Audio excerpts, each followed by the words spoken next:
매듭이 있는 삶. 여러분, 길면 길수록, 많으면 많을수록 조심하지 않으면 매듭이 엉켜요. 그래서 이게 짧은 매듭은 엉키지 않습니다. 근데 여러분이 인생이 많이 꼬였다 이렇게 생각하시는 분이 있다면 여러분 인생을 좀 오래 사신 거예요. 또 여러분이 뭔가 꼬였다 생각하시면은 여러분이 가진 게 많은 거예요. 가진 게 없는 사람은 꼬일 게 없어요. 그래서 인생은 얽히고 설킬 수 있지만 하나님이 주시는 선물 중에 하나가 그 꼬인 인생을 풀어주는 게 하나님이 주시는 선물이 아닌가 하는 생각이 들어요. 결혼이 길었네요. 그래서 인생과 어쩌면 매듭은 관계가 깊다. 그게 제가 오늘 나누고 싶은 내용이고요. 잘못된 매듭이 인생을 망친다. 우리 인생이 순탄하면 좋잖아요. 근데 가다가 이상하게 꼬여요. 근데 한 번 꼬이면 이게 참 힘듭니다. 근데 한 번 꼬였을 때 잘 풀면 괜찮아요. 그럼 속이 시원해요. 근데 그게 꼬이면 나중에 풀고 싶어도 풀어지지가 않죠. 그래서 멋진 매듭이 멋진 인생을 만든다. 이게 오늘 제가 나눠드리고 싶은 그 주요 포인트 중에 하나입니다. 멋진 매듭이 멋진 인생을 만든다. 첫 번째 포인트는요.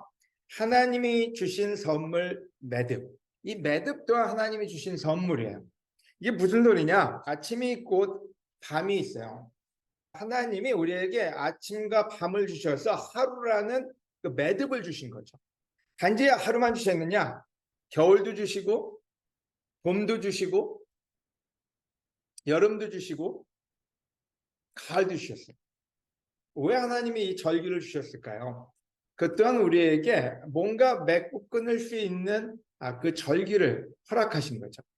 그래서 이 매듭이라는 거는 그냥 우리가 인간이 생각하는 개념적인 것이 아니라 하나님이 우리에게 주신 선물이라는 거예요.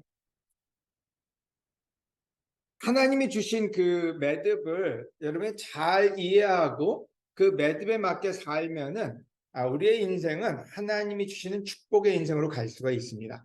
그래서 우리가 구약에 보면은 신년이라는 것도 나오고요. 주불리. 그래서 뭐 7년, 70년. 그 다음에 또 한 가지 나오는 게 있다면 안식일이겠죠. 안식일도 어떤 개념이냐면요. 여러분을 위해서 하나님이 주셨다 그랬잖아요. 안식일은 사람을 위해서 있는 거라고요. 하나님을 위해서 있는 것도 아니고 율법, 규율을 위해서 있는 게 아니라 우리 인간을 위해서 안식일이라는 그 시간을 주셨는데 그 시간이 어떤 시간이었는지 여러분 잘 생각해 보세요. 유대인들한테 있어 안식일은 일주일을 정리하는 시간입니다. 그래서 일주일을 어떻게 살았나 보고 그 다음 일주일을 살기 위해서 완전한 휴식과 정리를 끝마치는 날이 그 안식일 전날이죠. 안식일을 시작하고 난 다음에 새로운 하루를 일주일을 시작하는 매듭의 날이라는 것을 우리가 보면 이해가 될 것 같아요. 그래서 첫 번째 포인트로 새로운 시작을 위한 매듭, 신명기 32장 7절을 제가 읽어보도록 할게요. 신명기에는 이런 표현을 합니다. 지난 날을 회상해 보아라. 여러분, 이제 9월이 다가오고 있잖아요. 지난 9개월 동안 여러분 어떻게 지냈는지 한번 회상해 볼 필요가 있어요. 좋은 기억도 있고 나쁜 기억도 있고 아주 놀라운 기억도 있고 잊어버리고 싶은 기억도 있을 거예요. 근데 성경입니다. 지난 날을 회상해 보라고요. 과거의 모든 역사를 생각해 보라. 과거를 우리가 어떤 때 아예 생각을 안 해서 감사한 걸 잊어버릴 때도 있고요. 과거를 생각을 안 해서 똑같은 미스테이크를 다시 만들 수도 있어요. 그래서 한번 지난 날을 회상해 보아라. 신명기는 특별히 과거를 기억하라는 말을 많이 합니다. 물론 나쁜 것만 기억하라고 얘기하지는 않아요. 좋았을 때, 또 이집트에서 나왔을 때, 또 많은 범죄를 저질러서 너희가 고생했을 때를 다 기억해 보라고. 왜요? 그게 여러분 앞으로 나갈 수 있는 기초가 되기 때문에. 과거를 잊어버리는 민족은 미래를 만들어낼 수가 없습니다. 그래서 우리는 6.25라든지 또 미국에서의 남북전쟁이라든지 아니면 노예 차별이라든지 그 나쁜 기억까지도 다 기억하라 그러네요. 그래서 똑같은 실수를 저지르지 말자는 게 많은 우리 선배들의 가르침이고 또 우리가 알고 있는 개념이라는 생각이 들어요. 두 번째는 과거를 생각하면서 늘 슬픈 기억만 떠올려라. 어떤 때 과거 생각하려면 나쁜 것만 뽑아서 기억하는 사람들이 있어요. 안 좋은 것만 뜯어내가지고 그것만 기억하려고 하는 사람이 있는데 과거를 보면서 appreciate, 감사하는 마음이 필요하다. 하나님이 우리한테 늘 얘기하는 게 있거든요. 네가 과거를 보고 현재 먹고 살만할 때 감사하라고. 하나님을 잊지 말라고. 찬양하라고. 그래서 appreciate 하는 거예요. 또한 두 번째 문제가 있던 평가죠. time to evaluate. 진짜로 과거를 보면서 우리가 우리의 과거 속에 있는 삶을 한번 평가해 볼 필요가 있어요. 학계 1장 5절에는 그러므로 전능한 나 여호와가 말한다. 너희는 자기 소행을 잘 살펴보아라. 자, 무슨 얘기인지 여러분 이때까지 한 일을 한번 잘 살펴보라는 거예요. 내가 어떻게 살았나? 어떤 행동을 했나? 그걸 한번 쭉 보라고요. 그 다음에 그 뒤에는 제가 작게 해놨는데요. 글씨를. 그 다음에 현재 상태를 보는 거예요. 자, 과거의 행동이 과거에 그 했던 일들이 현재를 어떻게 만들었느냐? 물론 이 밑에 보면은 너희가 많이 심었으나 적게 거두었고 먹어도 배부르지 않고 흡족하지 않고 행복하지 않다는 거예요. 만족하지 못한다는 거예요. 근데 어떤 때 왜 만족하지 못할까? 우리는 그때 남 탓을 할 수도 있고 또 조상님 탓을 할 수도 있고 교회 탓을 할 수도 있는데 이 구절은 자 뭔지 모르지만 하여간 과거를 들여다보라고. 그리고 현재를 보라고. 그게 여러분이 매듭 지을 수 있는 첫 번째 액션이에요. 매듭이라는 건 그냥 지어지지 않습니다. 그냥 뭐 없던 걸로 하고 나 이제 새롭게 시작할 거야. 근데 항상 과거가 우리 발목을 잡아요. 네, 그래서 과거의 행동이 무엇이었는지를 한번 보라고.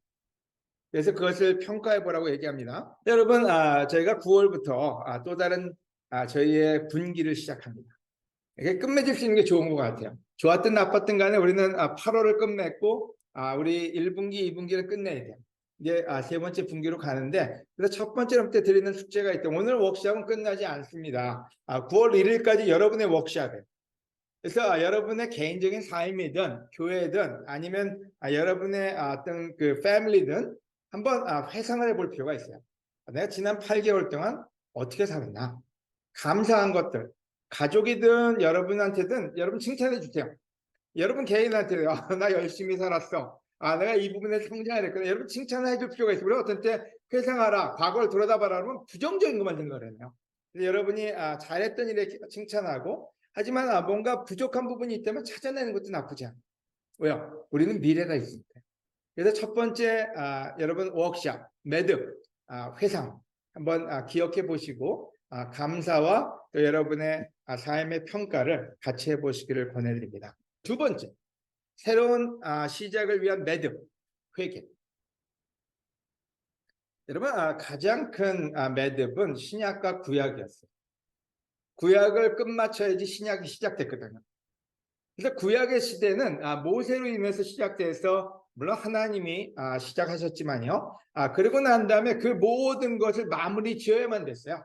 그래야 새로운 신약의 시대가 열리잖아요. 여러분 똑같아요. 우리 인생도요. 여러분과 뭔가를 막을 내려야지 그 다음 막이 쓰게 돼요. 근데 때로 우리는 우유부단해서 이 막을 끊지 못할 때가 있어요. 그래서 그냥 질질질 끌려가는 인생이죠. 그냥 끝내야 되는데 끝내지 못하고 계속해서 연연해하는 인생으로 갈 때가 있는데 하나님은 아주 클리어 컷을 하셨어요. 그래서 신약과 구약은 아주 명백하게 드러났죠. 그래서 예수님이 어떻게 매듭을 지었느냐 여러분이 한번 생각해보고 그의 삶을 여러분이 한번 본받아 보면 좋을 것 같아요. 그래야 새로운 시작이 가능합니다. 여러분 우리가 8개월 동안 어떻게 지냈든 간에 좋든 나쁘든 간에 우리는 끝내야 돼요. 그래야 또 다른 챕터로 넘어갈 수 있잖아요. 마가복음 1장에 그 방법을 정확하게 얘기해 주십니다. 드디어 때가 왔다. 하나님의 나라가 가까웠으니 회개하고 기쁜 소식을 믿어라 하고 말씀하셨다. 여러분 그 위대한 구약의 시대를 마치고 매듭을 짓고 놀라운 새로운 시대, 신약의 시대를 여는 방법을 이 방법으로 하나님은 우리에게 제안해 주고 계시는 거예요. 여러분, 리펜트라는 말은 여러분이 눈이 들어서 알겠지만은 단지 죄를 회개한다, 죄를 되돌이킨다는 뜻과 더불어서 가장 많이 쓰이는 말이 우리의 생각을 바꾼다가 repent의 또 다른 의미의 뜻이에요. 여러분, 회개의 시작은 생각의 변화에서부터 시작됩니다. 두 번째는 관점의 변화예요. 여러분, 우리가 보는 방향을 바꾸는 거죠. 그래서 이때까지 우리가 그 뒤를 보고 살았다면 앞을 보고 사는 거고, 이때까지 앞을 보고 살았다면 뒤를 보고 사는 게 360도가 아니라 180도 회전을 하라는 게 repent의 의미이기도 합니다. 이 강아지 창세기 13장 7절하고 17절을 제가 읽을게요. 그래서 아브라함의 목자들과 롯의 목자들이 서로 다투었으며 게다가 가나안 사람과 브리스 사람도 그 땅에 살고 있었다. 아브라함이 우르를 떠날 때가 어쩌면 하나의 그 챕터였다면요. 실질적으로 조카 롯을 데리고 떠났잖아요. 근데 잘 지냈어요. 사이도 좋았어요. 서로 의지하고 지냈어요. 하지만 문제는 아브라함의 목자와 롯의 목자들 가족 간의 분쟁이 일어났고 그 분쟁에 대해서 마무리를 져야만 됐어요. 만약에 이때 아브라함과 롯이 우유부단해가지고 그냥 그 다툼을 방관하고 그냥 지냈다면 어떻게 될까요? 여러분, 사는 게 사는 것 같지 않았을 거예요. 옛날엔 그렇게 가까웠던 패밀리가, 가까이 의지했던 패밀리가 실질적으로 조금씩 싸우기 시작하고, 그걸 아마 그냥 놔뒀다면은 속에서부터 뭔가 나와서 나중에 진짜로 뭐 이렇게 표현을 해야 될지 몰라 칼불까지도 갈 수 있어요. 그 당시에는 가능한 일이었어요. 그와 같은 과정에서 아브라함은 뭔가 마무리를 지어야만 됐어요. 그래서 나온 말이 뭔지 아브라함은 자, 우리 갈라서야 되겠다. 이 얘기는 너하고 나하고 적이 대제가 아니라 적이 안 되기 위해서는 조금 방법을 좀 찾아내자. 그게 아브라함이 가졌던 지혜였어요. 근데 만약 그렇지 않았다면 진짜로 그 안에서 얼마나 많은 분쟁과 사는 게 얼마나 곤욕스러웠겠어요. 그래서 아브라함의 매듭의 방법은 뭔지, 자, 이제는 땅도 넓으니 우리가 좀 떨어져서 우리가 다툼하지 말고 서로가 잘 지내. 그 결과가 나중에 여러분 롯이 어려움에 빠졌을 때 아브라함이 가서 도와줍니다. 그래서 그들이 적대 관계가 아니라 가족의 관계를 유지하기 위한 또 다른 매듭이었고 새로운 시작을 알리는 거였어요. 우리도 어쩌면 그 시점에 있는지도 몰라요. 또 여러분의 개인 삶에도 그런 일이 있을 수 있어요. 어쩌면 자녀하고의 관계에서도 어떤 때는 너무 간섭을 많이 하다가 어떤 때는 거기서 우리가 매듭을 질 필요가 있어요. 내가 이제 어린아이가 아니니 좀 더 큰 아이들을 대할 때는 여기서 매듭을 좀 져야 되겠다. 다른 방법으로 생각의 전환을 가져가야 되겠다. 그게 매듭이에요. 내가 아들을 버려야 되겠다. 이게 매듭이 아니에요. 지혜가 필요하다는 거죠. 그래서 매듭이라는 말은 여러분 그 나쁜 말이 아니에요. 그래서 아브라함은 실질적으로 지혜롭게 했지만 그게 어려운 시간이에요. 이 매듭이라는 게 고통스러워요. 왜냐하면 매듭이라는 건 새로운 시작을 알리는 것도 좋지만은 기존에 있는 방법을 변화시키니까 상실감도 오고 여러 가지로 우리 인생에서 필링을 줍니다. 그때 하나님이 그 매듭 짓는 방법의 방향성을 제시합니다. 그게 뭔지 17절이에요. 이제 너는 일어나 이리저리 다니며 그 땅을 사방을 살펴보아. 내가 그것을 너에게 주겠다. 그래서 실질적으로 굉장히 고통스러운 아브라함한테 하나님은 무슨 얘기를 하는지, 자, 이제 상실감에 빠져 있거나 그 매듭을 못 짓고 거기서 필링에 빠져 있지 말고 고개를 돌리라고 얘기하죠. 시야를 돌리라고. 바로 그게 회개예요. 우리가 보는 방향을 돌렸을 때 하나님은 더 큰 축복과 더 큰 미래를 우리에게 허락해 주시겠다고 얘기합니다. 근데 우리는 그게 참 약해요.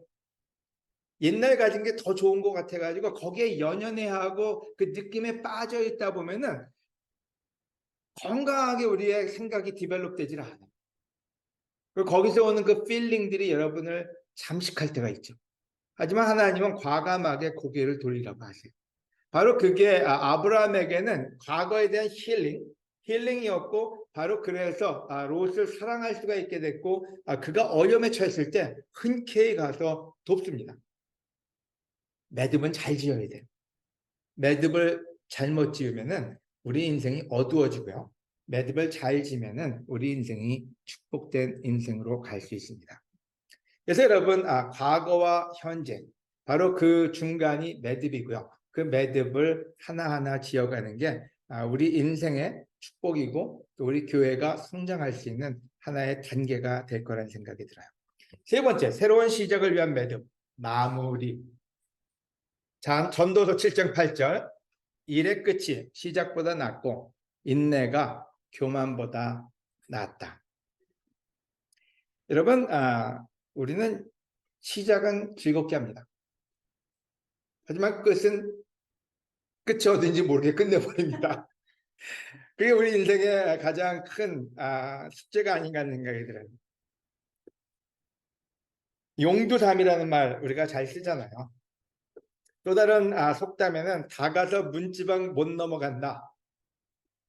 용을 그려놓고 눈동자는 안 찍었다. 자, 똑같은 속담입니다. 시작은 했지만 끝을 맺지 못했다. 작심삼일이라는 말도 이 표현에 들어가겠죠. 그래서 이와 같은 일이 인생에 너무 많아지면 우리는 좌절감을 갖게 됩니다. 나는 뭘 해도 안 되는 놈이야. 되는 일은 없어.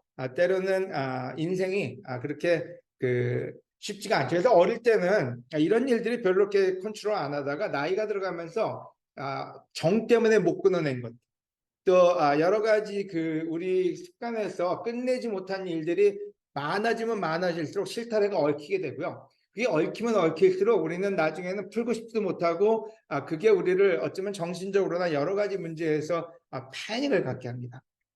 여러분, 정신적으로 어려워지는 이유도 이 실타래 때문이에요. 우리가 어떤 때 하나하나 간결하면 우리 머리가 분열될 일이 없잖아요.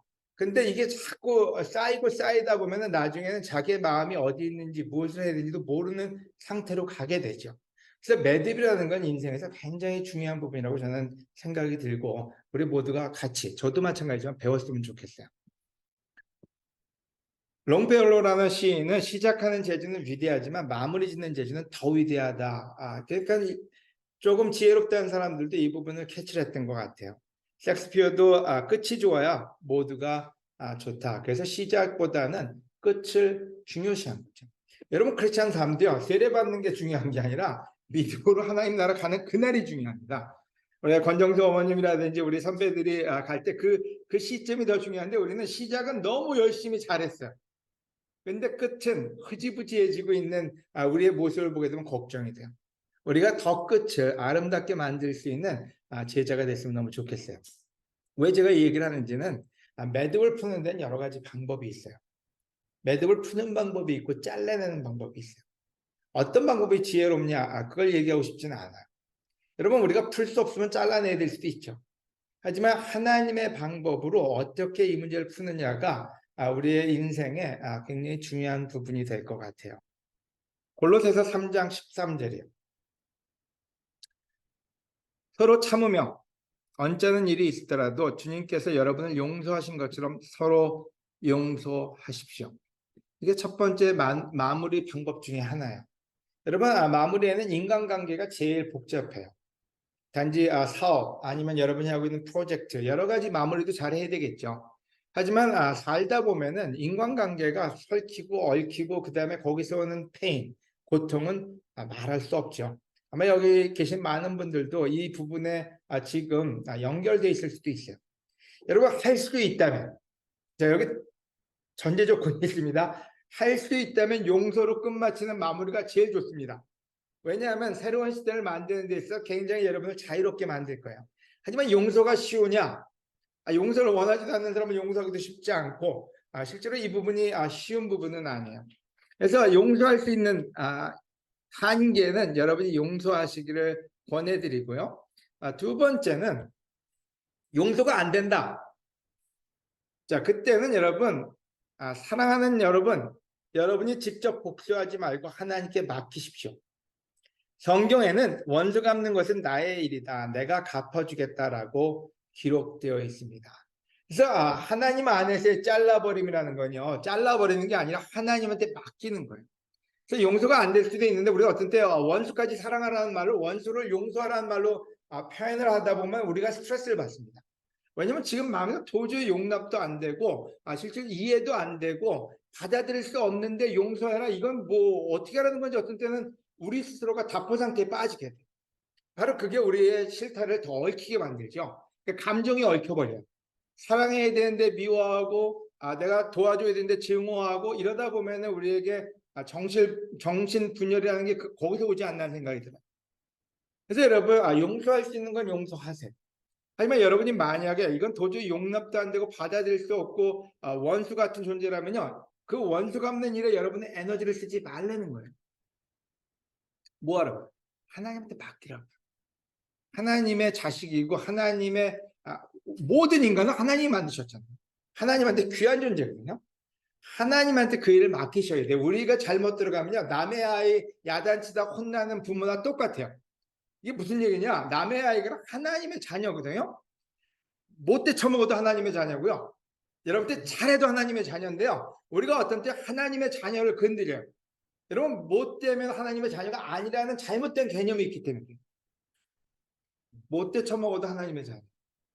그래서 하나님의 그 일을 하실 거니까 하나님한테 맡기는 게 지혜로운 거죠. 한 예를 들었어요. 유다가 예수님을 팔아먹은 일은 엄청 기분 나쁜 일이에요. 여러분이 만약에 예수님이고 여러분의 삶에 유다가 있다고 한번 생각해 보세요. 와서 키스하고 친한 척하고 모든 아양 다 뜯다가 가서 돈 몇 푼에 팔아먹었어요. 근데 예수님이 원수 갚았나요? 유다는 하나님한테 완전히 맡기고 예수님은 자기 할 일을 계속 하셨어요. 사람들을 계속 사랑하신 거죠. 근데 만약에 예수님이 거기 꽂혔다면, 왜냐면 11명을 성공했는데 1명을 실패했네요. 우리 대한민국 사람들은 특별히 못 넘어가잖아요. 12명을 다 성공을 해야 되는데 1명을 실패를 했네. 그럼 거기에 머물러 있다. 난 실패한 거야. 난 얘를 어떻게든지 고쳐놔야 돼. 그리고 에너지를 다 쏟았으면은 십자가에 매달리실 수 있는 시간도 없었고요. 다른 사람을 사랑할 수 있는 시간도 없었던 거예요. 그럼 유다를 그냥 그게 옳다고 얘기하신 거 그것도 아니에요. 유다는 하나님한테 맡겨주셨어요. 본인이 할 수 있는 얘기도 해주셨고 본인이 할 수 있는 태도도 해줬지만 그의 모든 걸 하나님한테 맡기고 본인이 해야 될 사랑하는 일에 매진을 하신 거죠. 그게 매듭이에요. 매듭이라고 해서 난 쟤 왼수니까 쟤는 왼수로 놔두고 난 갈 거야 이게 아니라 하나님한테 맡겨두고 본인은 본인의 길을 가신 거죠. 그러면 베드로는요? 베드로도 똑같이 예수님을 배반했잖아요. 근데 하나님께 맡겨두고 본인의 길을 갔을 때 돌아올 사람들은 돌아왔죠. 그래서 매듭이라는 거는 여러분 완전히 여러분이 해결돼서 쟤하고 나는 하나야. 얘하고 나는 사랑하는 사람이야. 여기까지 가야지 매듭이 아니라는 거예요. 여러분이 풀 수 없는 매듭은 잘라내거나 이런 것도 아니라 하나님께 맡겨주는 거죠. 그리고 매듭을 짓고 앞으로 나가야지 계속해서 그 필링에 잡혀가지고 앞으로 가지 못하고 있으면 여러분은 늘 입에서 그 소리만 나올 거예요. 과거 얘기, 상처 얘기 계속 그 얘기하다가 앞으로 가지도 못하고 여러분의 인생은 마무리가 안 되는 거죠. 이해가 되고 계시라고 믿습니다. 율법학자들과 바리새파 사람들이 가늠하다가 잡힌 한 여자를 끌고 와서 가운데 세우고 선생님, 이 여자는 가늠하다가 현장에서 잡혔습니다. 해도 좀 너무하지 않아요? 물론 잡혔어도 그렇지 그냥 공개적으로 다 데리고 와가지고 이 사람은 죄인, 본인도 죄인인 거 다 알아. 이런 문제는 우리가 죄가 있으면 그러면 매듭을 못 짓느냐? 그게 아니에요. 하나님 우리가 죄가 있든 없든 간에 매듭을 짓길 원하세요.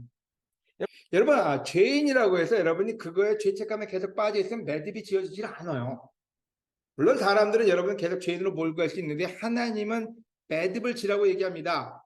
10절에서 11절에 예수님께서 일어나 그 여자에게 그들이 어디 있느냐? 너를 죄인 취급한 사람이 없느냐? 하고 물으시자 그녀는 주님 없습니다. 다 갔거든요. 하고 대답하였다. 그때 예수님은 그렇다면 나도 너를 죄인 취급하지 않겠다. 가서 다시는 죄짓지 말아라 하고 말씀하셨다. 여러분 그 여인에게 매듭을 지어주셨어요. 어쩌면 그 여인은 과거에 살면서 그 과거 때문에 계속 시달렸을 거예요. 생각에서 시달리고 사람 눈에서 시달리고 여러 가지에 시달리고 어쩌면은 그것 때문에 인생을 어둠으로 계속 집어넣을 수 있었어요. 근데 예수님은 매듭을 지라. 자, 그게 예전에 너였다면 이제는 그렇게 하지 말라. 남들이 뭐라 그러든 간에 매듭을 짓고 다음으로 나아가라고요. 여러분 우리가 어떤 그 이밸류에 평가를 하다 보면 안 좋은 평가도 나오고 뭐 실수도 나오고 아니면 좀 멍청했던 일도 나옵니다. 근데 그거를 가지고 연연해 살면은 대책이 없어요. 내가 그때 좀 멍청했구나. 그때 내가 실수했구나. 이건 내 죄였구나. 거기서 도장을 찍고 그리고 앞으로 나아가는 게 예수님이 우리한테 주신 은혜고 우리한테 기대하는 하나님의 말씀이라는 생각이 들어요. 그래서 여러분 오늘 레슨은 매듭을 지어라. 이게 레슨이고요. 여러분 우리 인생에서 매듭은 굉장히 중요합니다.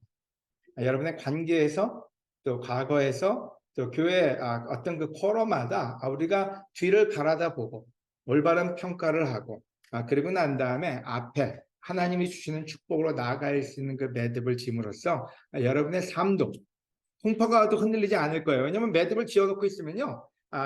사탄이 제일 공격하는 게 뭐냐면 여러분 매듭 짓지 않는 일에 대해서 사탄이 공격을 해요. 너 쟤 미워하잖아. 너 그때 죄 졌잖아. 너 그때 뭐 했잖아. 그래서 사탄이 계속해서 우리가 살만하면 공격을 해요. 근데 여러분이 한번 매듭을 지어놓고 나면요. 그 다음에 사탄이 공격을 해도 흔들리지 않아요. 근데 매듭을 짓지 않은 사람들은 언젠가는 그 뒷덜미를 잡히게 돼 있어요. 그래서 인생의 매듭은 여러분을 아름다운 인생으로 초대합니다. 그래서 여러분 특별히 지금 여러분이 매듭 지어야 될 게 있다면은 이번 주에 특별히 한번 생각해 보시고요. 하나하나 정리하고 또 다른 미래를 만들어 가시는 여러분이 되기를 바랍니다. 여러분 오늘 매듭 짓는 시간입니다. 우리 대전 또 온라인 그리스도교회가 우리 두 분기를 마치고 새로운 매듭을 준비할 때 여러분도 같이 동참하시고 새로운 것을 꿈꾸시길 바라면서 오늘 레슨을 마치고 기도로서 성찬 준비하도록 하겠습니다.